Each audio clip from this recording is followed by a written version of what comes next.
All right, so this is part 2 of the Monreal project. So what we're going to do is we're going to go to layer 1 and duplicate it twice. Control J and Control J. Staying organized is super important here. So I'm going to rename these as main and depth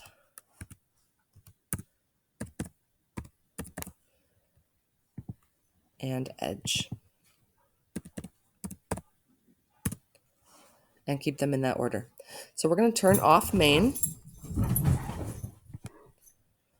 And we're going to select the edge layer. So it's gray right here.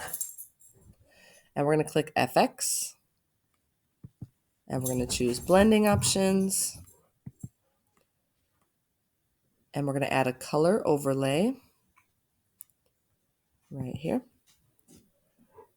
And we're going to use the following settings. We're going to choose a dark color that works for the skin tone, or like we talked about, maybe using another color deliberately.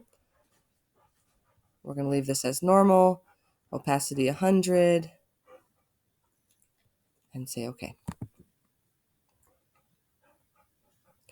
Now we're going to select the depth layer.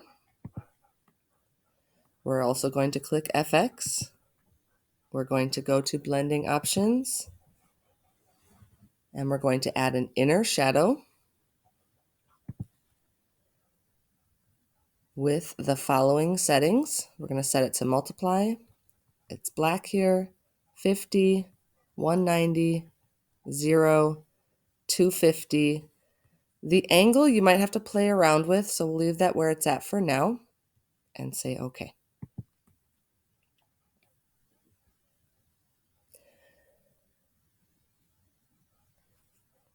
Now we're going to add a color overlay as well. So I'm going to go back into my effects on that same layer.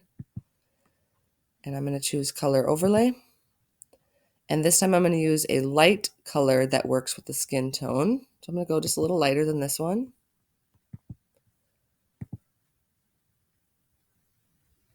And say OK.